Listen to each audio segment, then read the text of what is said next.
Good morning everybody. आज हम भारतीय संस्कृति के अंतर्गत कौन सी विशेषता आती है प्रमुख रूप से हम उसके बारे में अध्ययन करेंगे। तो कुछ तो भारतीय संस्कृति की विशेषताएं आपको मालूम होगी कि धर्मनिरपेक्ष राज्य है। यहाँ विभिन्न धर्मों को महत्व दिया जाता है, विभिन्न संस्कृतियों को महत्व दिया जाता है, विविधता में एकता पाई जाती है। यहाँ और संस्कार पाए जाते हैं, आश्रम व्यवस्था पाई जाती है, वर्ण व्यवस्था पाई जाती है। इसके सभी के अंतर्गत इसमें एक प्रमुख है संस्कार। संस्कार में भी जब एक संस्था है जो अपनी संस्था और समिति दोनों को रूपधारण किया जाता है, जिसके द्वारा हमारे परिवार का विकास होता है, उसमें प्रमुख रूप से विवाह जिसको कहते हैं उसको दिया गया है। विवाह का भारतीय संस्कृति में बहुत ही महत्व है। विवाह क्या है आपको मालूम है? विवाह का अर्थ पता है? इसमें क्या होता है? विवाह एक यौन संतुष्टि के लिए विवाह नहीं किया जाता है। विवाह में समाज द्वारा कुछ स्वीकृतियां मिली होती है, जिसके द्वारा यौन क्रियाओं को भी किस दायरे में रहकर उनको किया जाता है। साथ में संतान उत्पत्ति, देव ऋण, पितृ ऋण, यज्ञ ऋण, ऋषि ऋण, इन सब की हम पूर्ण होने के लिए प्रमुख रूप से विवाह को महत्व दिया जाता है। विवाह के द्वारा ही वैध संतानों की उत्पत्ति होती है। उनसे उत्पन्न बच्चे वैध कहलाते हैं, वरना नाजायज कहलाते हैं। आज पहले आपने कोई फिल्में वगैरह देखी होगी, लावारिस, नाजायज, और उसमें बताते हैं कि बच्चे बगैर विवाह किए हुए जब संतान उत्पन्न हो जाती है तो उनको नाजायज कहलाते हैं, लावारिस छोड़ दिया जाता है और सामाजिक अव्यवस्था फैल जाती है और यौन क्रियाओं का भी दुष्प्रभाव होने लगता है और लोगों में ये एक तरह से मानसिक विकृति पैदा हो जाती है।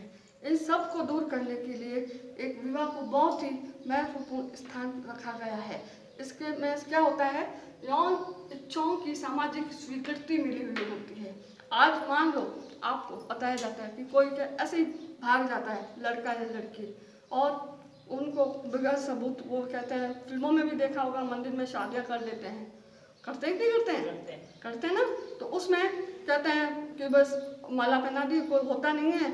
और फिर बाद में क्या होता है, जब मान लो बच्चा होता है या वो लड़की कहती है कि लड़के से कि भाई मैंने तुमसे शादी की है, तो वो कहता है कहाँ, कैसे, क्या सबूत है? वो सबूत मांगते हैं और उसको छोड़ दिया जाता है। और इस तरह से वो लोग अपराध के ऊपर अपराध किए जाते हैं। इन सभी को रोकने के लिए, एक सामाजिक संतुलन बिठाने के लिए, समाज में व्यवस्था बनाने के लिए एक जो प्रमुख संस्था है वो अपने विवाह को महत्व दिया जाता है।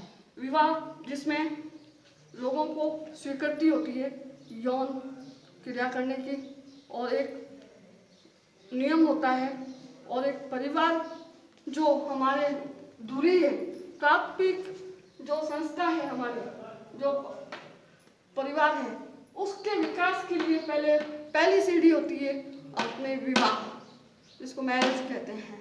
विवाह में एक स्त्री और पुरुष विषमलिंगी, उनको सामाजिक स्वीकृति के द्वारा एक बंधन में बांधा जाता है, जिसके द्वारा वो अपने भावी जीवन को और अग्रसर होते हैं और एक परिवार का निर्माण करते हैं, और उनसे उत्पन्न जो बच्चे होते हैं वो वैध संतान कहलाती है। और इसके बाद एक परिवार का निर्माण इसके अंतर्गत होता है। तो लूसी मेरे जो विद्वान हैं, उन्होंने कहा कि स्त्री पुरुष से जन्मा जो वैध संतान प्राप्त होती है वह विवाह कहलाता है। और वेस्टरमार्क ने कहा कि यहाँ पर एक से अधिक, क्योंकि हम बात कर रहे हैं अभी मानव शास्त्र के अंतर्गत, जहाँ जनजातियाँ और आदिवासियों का इलाके होते हैं, उनके अंदर क्या संस्कृति होती है उसके बारे में हम अध्ययन करते हैं। तो वहाँ बताया जाता है, वेस्टरमार्क विद्वान ने ये बताया, समाजशास्त्री ने, मानव शास्त्री ने, कि यहाँ कहीं कहीं पे एक से अधिक पुरुष के साथ, एक से अधिक स्त्रियों के साथ विवाह होता है, और वो एक समूह के रूप में जो बंधन में बनते हैं वो विवाह कहलाता है।